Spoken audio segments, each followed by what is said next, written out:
Hello everyone, welcome back to Nagdariga Learning Hub. Today we are going to start our new lecture. This lecture is lecture 6 of C++ programming. आज की इस video में हम detail में बात करने वाले हैं लूप के बारे में। लूप के कुछ कंसेप्ट रह गए थे प्रीवियस लेक्चर के अंदर, वो वाले कंसेप्ट ही आज हम करेंगे और इसके अलावा हम आज की इस वीडियो में अरेज के बारे में देखेंगे। तो अगर किसी स्टूडेंट ने प्रीवियस वीडियो नहीं देखी तो मैं रिकमेंड करूंगा कि आप पहले वो वाली वीडियो देख लो ताकि आप लोगों को आइडिया हो जाए कि फॉर लूप और वाइल लूप किस तरह से वर्किंग करते हैं। नेक्स्ट आज की इस वीडियो में हम तीसरी टाइप जो मैं बता रहा था आप लोगों को डू वाइल के बारे में हम बात करेंगे इस वीडियो के अंदर कम्प्लीटली, और देन हम अरे के साथ इंप्लीमेंट करके देखेंगे कि लूप किस तरह से वर्किंग करती है। ये वाली वीडियो काफ़ी इंटरेस्टिंग होने वाली है, इस वीडियो को ध्यान से देखिएगा बिना किसी पार्ट को स्किप किए। इस वीडियो को लाइक कर दें, शेयर कर दें अपने दोस्तों के साथ और हमारे चैनल को सब्सक्राइब कर दें ताकि आने वाली हर वीडियो से आप फ़ायदा हासिल कर सकें। तो जल्दी से मूव ऑन करते हैं हम अपने कंपाइलर की तरफ। कंपाइलर आपको पता है हमारा वीडियो स्टूडियो है, मैं ओपन कर देता हूँ। तो कंपाइलर मैंने ओपन कर लिया है। अब हम क्या करेंगे, हमारे पास है जी डू वाइल लूप। आपको पता है कि प्रीवियस वीडियो के अंदर मैं बता चुका हूँ आप लोगों को कि वाइल लूप किस तरह से वर्किंग करती है। While loop as it is same for loop की तरह ही काम करती है। उसके अंदर आप एक वेरिएबल क्रिएट करते हो, उसके बाद आप उसके अंदर एक कंडीशन सेट करते हो जो टर्मिनेटिंग कंडीशन होती है लूप की, और उसके बाद आप एक इंक्रीमेंट पार्ट लगाते हो। तो इस तरह से 3 स्टेप होते हैं बेसिक स्टेप किसी भी लूप को चलाने के लिए। सेम काम आपका डू वाइल लूप में भी होगा, लेकिन इसके अंदर माइनर सा डिफरेंस है जो कि वाइल लूप और डू वाइल को आपस में सेपरेट करता है। अब हमारे पास जब वाइल लूप या फॉर लूप थी तो डू वाइल बनाने की ज़रूरत क्यों पेश आई।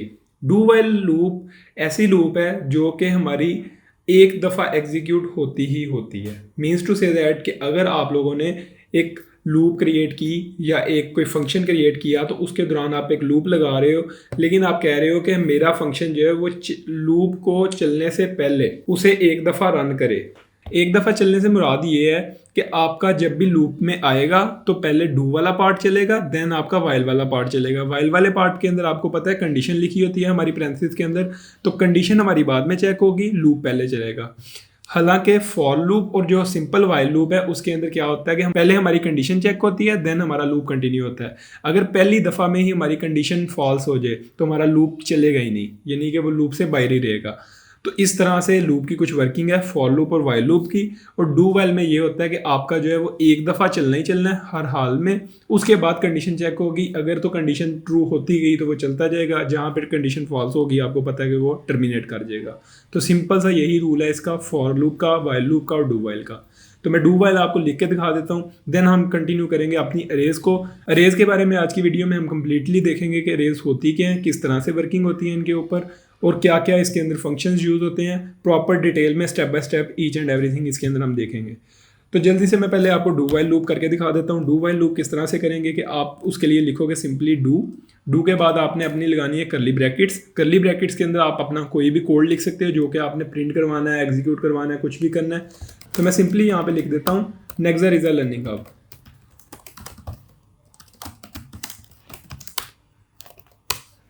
इसके बाद मैं एक बैकस्लैश एन लगा देता हूँ ताकि हम नेक्स्ट लाइन पे भी मूव ऑन कर सकें हर लूप के बाद। तो मैं इसके बाद वाइल लिखता हूँ। वाइल के अंदर मैंने अपनी कंडीशन लिखनी है। तो वाइल के अंदर कंडीशन लिखने के लिए हमारे पास क्या होता है, पैरेंथेसिस होती हैं। पैरेंथेसिस के बाद हमारा एक कोमा आ जाएगा।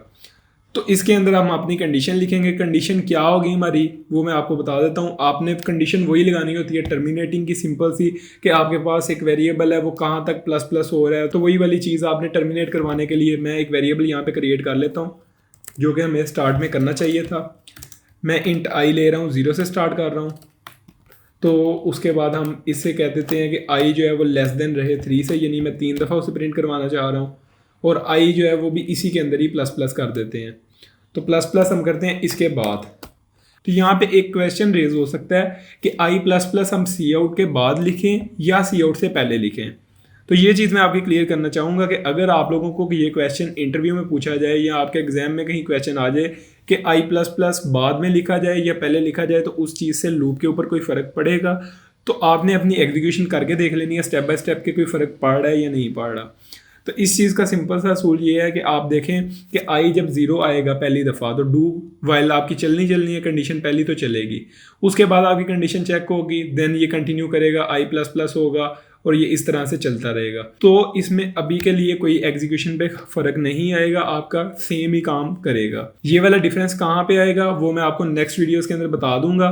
इस चीज़ का डिफरेंस काफ़ी ज़्यादा जगह पे आता है, बहुत ज़्यादा इंपॉर्टेंट क्वेश्चन है कि अगर हम I++ अबव लाइन लिखते हैं कोड के या बिलो द लाइन लिखते हैं तो उसमें क्या चेंजिंग आ सकती है। तो वो मैं आपको स्टेप बाय स्टेप गाइड करूंगा इंशाल्लाह ताला। अभी के लिए हम देख लेते हैं कि इसके अंदर ये किस तरह से वर्किंग करेगी। तो मैं सिंपली इसे रन कर देता हूँ, रन करके हम देख लेते हैं। तो आप देख सकते हैं हमारे पास ये रन होके आ चुका है। हम 3 दफ़ा जो भी प्रिंट करवाना चाह रहे थे वो हमने प्रिंट करवा लिया। मैंने प्रिंट करवाया next is a learning hub, तो 3 दफ़ा हमने प्रिंट करवा के देख लिया। अब आपको पता चल गया होगा कि डू वाइल लूप किस तरह से वर्किंग करती है। अब मैंने आप लोगों को यहाँ तक इस वीडियो तक आपको बता दिया है कि while loop, do while loop और फॉर लूप में क्या फ़र्क होता है और किस तरह से इनकी वर्किंग होती है। अब हम इसकी इम्प्लीमेंटेशन करते हैं अरेज के साथ, ताकि आपको प्रॉपर तरीके से पता चल सके कि अरेज में किस तरह से इसकी वर्किंग होती है। तो वो वाली चीज़ काफ़ी ज़्यादा इंटरेस्टिंग होने वाली है, उस चीज़ को आपने काफ़ी ज़्यादा ध्यान से देख लेना है। अगर ये वाला कंसेप्ट आपको समझ आ गया अरेज का, तो देन हम मूव ऑन कर सकते हैं अगली वीडियोस की तरफ और मूव ऑन कर सकते हैं अपने प्रॉपर कोर्स की तरफ। अगर ये वाली चीज़ आपको यहाँ पे समझ ना आई तो ये काफ़ी ज़्यादा डिफिकल्ट हो जाएगा आप लोगों के लिए नेक्स्ट परसू करना अपनी स्टडीज़ को। तो मैं जल्दी से चलता हूँ अरे की तरफ। अरे आपके पास क्या होती है? Now our question is, what is array? Array is a consecutive box or space stored in your memory. Means to say that आपकी जो मेमोरी है बैकएंड के ऊपर पड़ी हुई, उसके अंदर आपकी consecutive box allocate हो जाते हैं एक array को। अब मैं एक वेरिएबल अगर क्रिएट कर लेता हूँ int a के नाम से, तो होगा क्या बैकएंड पे आप अगर देखें तो बैकएंड पे ये होगा कि इंटीजर टाइप का एक वेरिएबल स्टोर होगा किसी एक बॉक्स के अंदर। मेमोरी कुछ हमारे पास इस तरह से होती है, मैं आपको करके भी दिखा देता हूँ। यहाँ पे हमारे पास कुछ बॉक्सेस आपको शो हो रहे होंगे। इन बॉक्सेस के अंदर आपकी स्टेप बाय स्टेप मेमोरी जो है वो स्टोर्ड होती है। सपोज हमारे पास ये एक ब्लॉक ऑफ बॉक्स है, तो आप इनके अंदर देख सकते हो कि किस तरह से हमारी मेमोरी पड़ी होती है। अब इसमें से अगर आपने कहा एक इंटीजर a, तो आपके कंपाइलर ने क्या करना है? आपके कंपाइलर ने जल्दी से जाना है, जाके बैकएंड पे देखना है कि हमारे पास बैकएंड पे कहाँ पे स्पेस अवेलेबल है। सपोज उसे ये वाली स्पेस मिल गई है, तो अगर वो वाली स्पेस अगर उसके लिए फ्री होगी तो वो वाली फ्री स्पेस आपके एक वेरिएबल को अलॉट हो जाएगी। अब वेरिएबल को जब वो स्पेस मिल गई उसके बाद आपके पास कुछ भी डाटा उसके अंदर आप स्टोर करवा सकते हो, लेकिन स्पेसिफिकली वही वाला डाटा स्टोर करवा सकते हो जिसके लिए आपने वो वाला वेरिएबल क्रिएट किया है या जिसके लिए आपने वो वाली मेमोरी रिजर्व की है। तो ये सिंपल सा कंसेप्ट आपको समझ आ गया होगा कि किस तरह से आपका एक वेरिएबल मेमोरी स्टोर करता है बैकएंड के ऊपर। अब हम नेक्स्ट बात कर लेते हैं अरेज के बारे में। अरे क्या करेगी? अगर आप कहते हो कि मैंने 5 बॉक्सेस स्टोर करवाने हैं अपनी मेमोरी के अंदर बैकएंड पे कंसेक्टिवली पड़े हुए, तो वो कंसेक्टिवली जो पड़े बॉक्स हैं आपके वो इसी तरह से स्टोर हो सकते हैं कि आपका कंपाइलर जाके ढूंढे कि कहाँ पे कंसेक्टिवली 5 बॉक्सेस एक साथ इकट्ठे पड़े हुए हैं जो कि फ्री भी हों। तो वो वाले बॉक्सेस उठाएगा, आपको बताएगा कि ये वाले पड़े हुए हैं, उनके अंदर आपकी एलोकेशन करवा देगा। अब होगा क्या कि उस जो बॉक्सेस की एक अरे टाइप या बॉक्सेस पड़े हुए हैं आपस में कंसेक्टिव चेन टाइप, उन बॉक्सेस में से जो फर्स्ट वाला बॉक्स होगा जिसके साथ दूसरा लिंक होगा, जैसे कि यहाँ पे आपको मैं शो भी कर देता हूँ। आपने देखा कि ये वाला जो बॉक्स है ये दूसरे के साथ लिंक है, दूसरे वाला बॉक्स तीसरे के साथ लिंक है, तीसरे वाला बॉक्स चौथे के साथ लिंक है। तो इस तरह से आपका step by step 1 by 1 box आपका लिंक्ड है एक दूसरे के साथ। तो अब मैं कहता हूँ कि पहले वाले बॉक्स का जो एड्रेस है वो स्टोर होगा एक वेरिएबल के अंदर। अगर ये वाली चीज़ आपको यहाँ पे समझ नहीं आई तो कोई इशू नहीं है, हम जब नेक्स्ट बात करेंगे पॉइंटर्स के ऊपर तो देन मैं आपको वहाँ पे क्लियर कर दूंगा कि एड्रेसिंग होती क्या है। अभी के लिए हम सिर्फ अरेज पे ही रहते हैं कि अरेज किस तरह से वर्किंग करती हैं। तो सिंपली आप उसी चीज़ को समझें कि हमारे पास एक कंसेक्टिव लिस्ट ऑफ बॉक्स पड़ी हुई है, यानी जिसके अंदर आपके पास काफ़ी ज़्यादा बॉक्सेज हैं जो कि आपने रिजर्व कर लिए हैं फॉर योर कंपाइलेशन वर्क। तो मैं जल्दी से अब आपके लिए एक अरे क्रिएट कर देता हूँ। मैं यहाँ पे लिख लेता हूँ कि अरे हम एक क्रिएट कर रहे हैं। अरे को क्रिएट करने के लिए हमारे पास जो सिंटैक्स होता है वो simply same as it is ही होता है जिस तरह से आप एक वेरिएबल क्रिएट करते हो, लेकिन इसके साथ आपने साइज़ बताना होता है कि अरे का साइज़ क्या है। तो साइज़ जो है वो आपने लिखना होता है अपनी स्क्वायर ब्रैकेट के अंदर। मैं कहता हूँ कि मेरे पास 5 साइज़ की एक अरे जो है वो इनिशियलाइज़ करवा दे। अब यहाँ तक क्या होगा, आपकी जो अरे है वो इनिशियलाइज हो चुकी है। अब मैं साथ ही से कहता हूँ कि मैंने उस अरे के अंदर डाटा भी स्टोर करवाना है। तो आपको पता है कि जब हम एक वेरिएबल के अंदर इनिशियलाइजेशन करवाने के साथ ही डाटा भी उसके अंदर स्टोर करवा दें तो उस चीज़ को हम कहते हैं डिक्लेरेशन।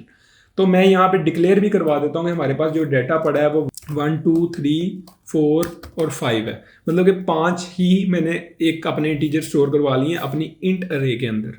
5 साइज की, और इसके बाद आपको पता है कि हमारा सेमीकोलन आना ही आना है। तो ये एक सिंपल सी अरे आपके सामने क्रिएट हो गई है। ये अरे का टोटल सिंटैक्स है, ये अरे का टोटल कंसेप्ट है जो मैंने आपको बता दिया है।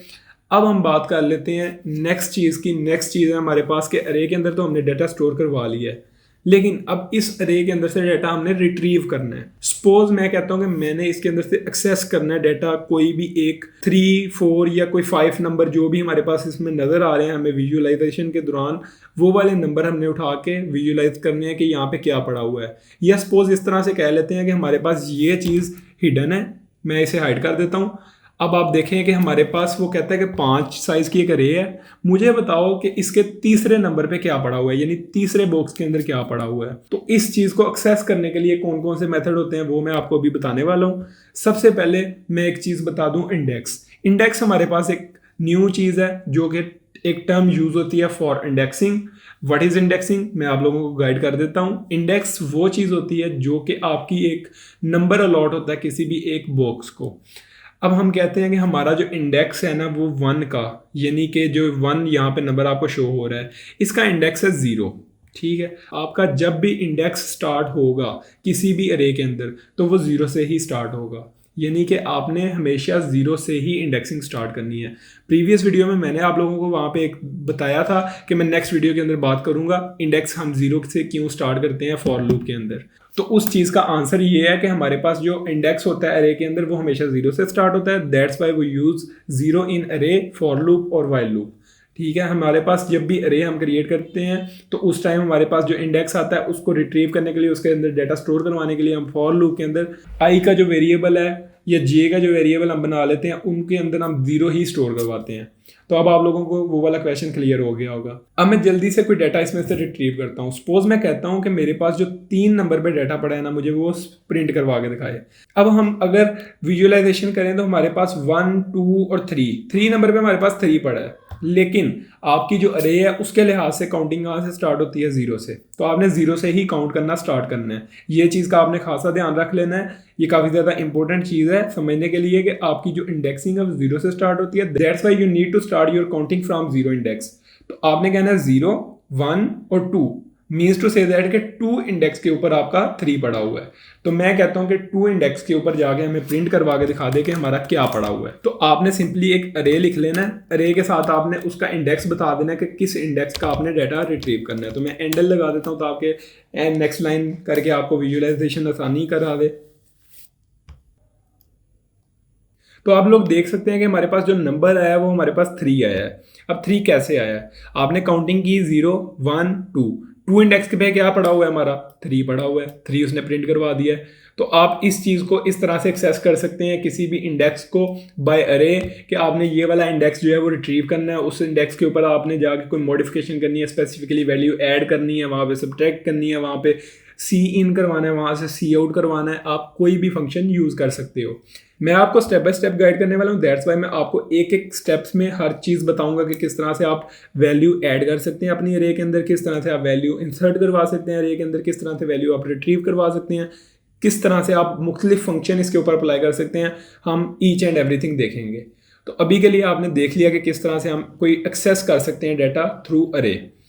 एक्सेस करने का आपको तरीका पता चल गया। अब हम नेक्स्ट बात कर लेते हैं कि हमने एक स्पेसिफिकली किसी इंडेक्स के ऊपर जाके वैल्यू स्टोर करवानी है। तो मैं सपोज यहाँ पे कह लेता हूँ कि मेरे पास जो अरे है ना वो 6 साइज की है। 6 साइज की अरे होगी तो उसके अंदर मैंने अब स्टोर करवाए हैं 5 तक इंडेक्स। 5 तक इंडेक्स जब मैंने स्टोर करवाए हैं तो आपको पता है कि हमारे पास जब 6 की अरे स्टोर डैश 6 मैंने बॉक्स अलाउ करवा लिए हैं, तो 6 वाला जो बॉक्स होगा हमारा वो ब्लैंक पड़ा है। अब ब्लैंक नहीं पड़ा होता बैकएंड पे, बैकएंड के ऊपर उसके अगर हम विजुअलाइजेशन करें तो हमारे पास मेमोरी में जो डाटा पड़ा होता है उसमें कोई गार्बेज वैल्यू स्टोर्ड होती है। अगर कोई स्टूडेंट ज़रूरत महसूस करता है विजुअलाइजेशन करने के लिए मेमोरी को, तो उसके लिए मैं आपको रिकमेंड कर दूंगा कि असेंबली लैंग्वेज का कोर्स ले लें। आप उसकी कोई 2-3 वीडियोस देख लें ताकि आपको आइडिया हो सके कि मेमोरी में डाटा किस तरह से स्टोर होता है और किस तरह से वहाँ से रिट्रीव हो रहा होता है। तो आपको प्रॉपर तरीके से समझ आ जाएगी कि अरे के अंदर डाटा किस तरह से आ रहा होता है, किस तरह से जा रहा होता है। वो वाली चीज़ें आपके लिए काफ़ी फ़ायदेमंद हो जाएंगी। तो अभी के लिए हम सिंपली बात कर लेते हैं कि हमारे पास जो 6 इंडेक्स है वो फ्री है। आपको पता है कि 6 जो है वो फ्री पड़ा हुआ है हमारे पास। तो अब हम 6 इंडेक्स के ऊपर जाके ना वैल्यू सी इन करवा देते हैं। मैं कहता हूँ कि सी इन यानी यूज़र से ले वैल्यू। आपको पता है कि सीन किस लिए यूज़ होता है। तो मैं कहता हूँ कि अरे ऑफ 5 के ऊपर जाके हमारे पास सीन ले। अब मैंने यहाँ पे 5 क्यों लिखा है, 6 इंडेक्स क्यों नहीं लिखा? तो ऑब्वियसली सी बात है, अभी मैं बात करके आया हूँ कि हमारे पास जो इंडेक्स है वो 0 से स्टार्ट होता है। आप 0 से काउंटिंग स्टार्ट करेंगे तो जो 5th वाला इंडेक्स होगा वही हमारा 6 इंडेक्स होगा। तो हम 6 अगर यहाँ पे लिख देते हैं तो वो एक्चुअली में अरे के लिहाज से वो 7th वाला इंडेक्स होगा, जो कि हमारे पास अवेलेबल ही नहीं है अरे के अंदर। तो वो एक्सेस करना इम्पॉसिबल हो जाएगा, वहाँ पे आपको एरर शो कर देगा। तो मैं इसको साथ सी आउट भी लिख देता हूँ ताकि हमें पता चल जाए कि हमने इनपुट देनी है। तो मैं लिख देता हूँ enter uh value in array eight position 6। ठीक है, आपने 6 पोजीशन के ऊपर जाके वैल्यू इंसर्ट करवा दी। अब इंसर्ट करवाने के बाद मैं कहता हूँ कि मैंने यही वाली जो सारी वैल्यूज़ हैं वो प्रिंट करवा के देखनी है कि अब कौन कौन सी वैल्यू इसके अंदर पड़ी हुई है। तो मैं सिंपली यहाँ पे लिखूंगा सी आउट अरे ऑफ 0, देन हम लिखेंगे सी आउट अरे ऑफ 1। तो इसको ज़्यादा आसान करने के लिए मैं इसे एक ही लाइन में लिख लेता हूँ ताकि आप लोगों को प्रॉपर तरीके से समझ आ जाए। तो मैं इस तरह से इसे कुछ कर लेता हूँ कि जिसके अंदर हम ये कोमा वगैरह लगा के इजीली सेपरेट कर लें। तो मैं इतना कॉपी करके ना पेस्ट कर लेता हूँ ताकि इजीली हम विजुअलाइजेशन कर सकें।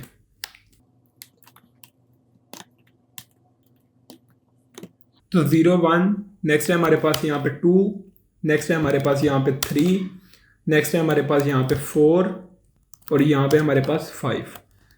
तो अब मैं यहाँ पे एंडल लगा देता हूँ ताकि हमारा नेक्स्ट लाइन पे भी मूव हो जाए। तो अब प्रिंट करवा के देख लेते हैं कि हमारा प्रिंट क्या होगा। अब आपको पता है कि पहले हमारे पास 1 2 3 4 5 तक हमारे पास नंबर पड़े हुए थे अरे के अंदर। 6 वाला जो इंडेक्स है वो हमारा फ्री था या गार्बेज वैल्यू पड़ी हुई थी। उस इंडेक्स के अंदर हमने वैल्यू अपनी स्टोर करवानी है और वो वाली वैल्यू क्या होगी, वो वाली वैल्यू हम यूज़र से ले रहे हैं। जो भी वैल्यू मैं यहाँ पे टाइप करूँगा वही वाली वैल्यू आपको बैकएंड पे जाके शो हो जाएगी। तो अभी हमारा वो 3 वाला तो पहले का प्रोग्राम लिखा हुआ था वही वाला प्रिंट होके आ गया है। नेक्स्ट हमने लिखा था c out enter a value in array at the position 6, तो वो वाली चीज़ आ गई है। अब हम इसमें पोजीशन पे ना 90 वैल्यू स्टोर करवा देते हैं ताकि एक डिफरेंस आ जाए, आप लोगों को प्रॉपर समझ आ जाए कि हमने वैल्यू 90 ही स्टोर करवाई है। तो मैं एंटर करूंगा तो आप देखें कि 1 2 3 4 5 और जो 6 इंडेक्स था हमारा एक्चुअली में 5th पे पड़ा हुआ था इंडेक्स, तो वो 90 स्टोर करवा दिया उसने। अब ये चीज़ आप लोगों को प्रॉपर तरीके से समझ आ गई होगी। इसमें आई थिंक सो कि कोई भी चीज़ क्लियर होने वाली नहीं रहेगी, मैंने प्रॉपर तरीके से आपको समझा दिया। तो नेक्स्ट हम बात कर लेते हैं कि अब हमारे पास जो मैंने ये अरे लिखी है 0 1 2 3 4 5, यानी कि मैंने एक एक इंडेक्स को प्रिंट करवाया।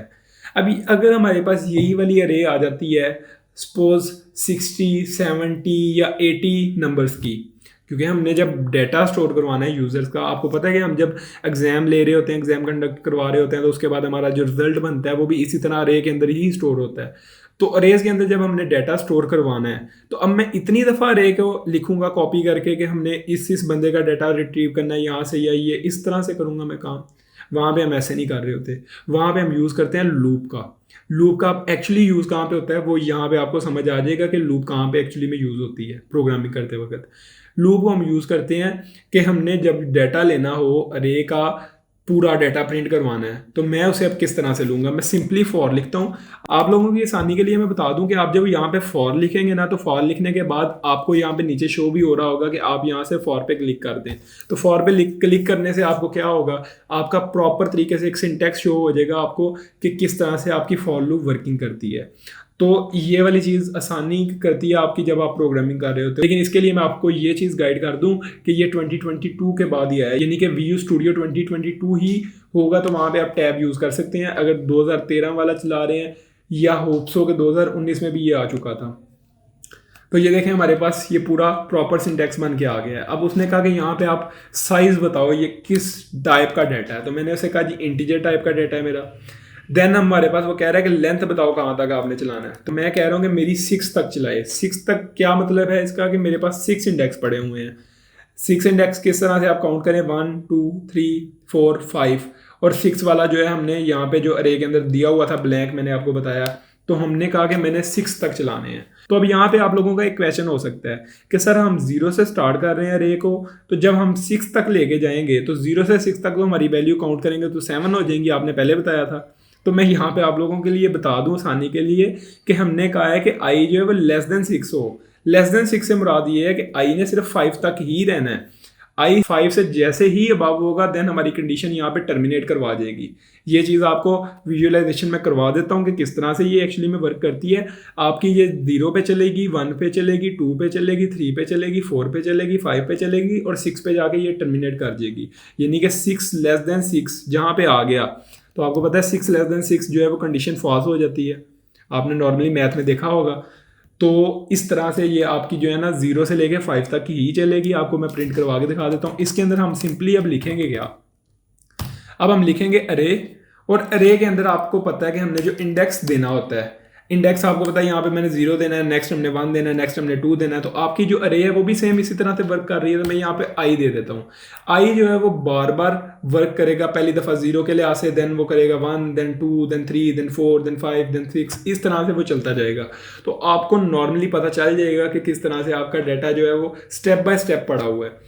अब मैं इसे कह देता हूँ साथ हमारे एंडल लिख दे, यानी कि हर एक लफ्ज़ के बाद, हर एक वर्ड के बाद वो एग्जीक्यूशन के दौरान हमारा एंडल लगाता जाए। तो अब प्रिंट करके हम देख लेते हैं कि किस तरह से ये होगा।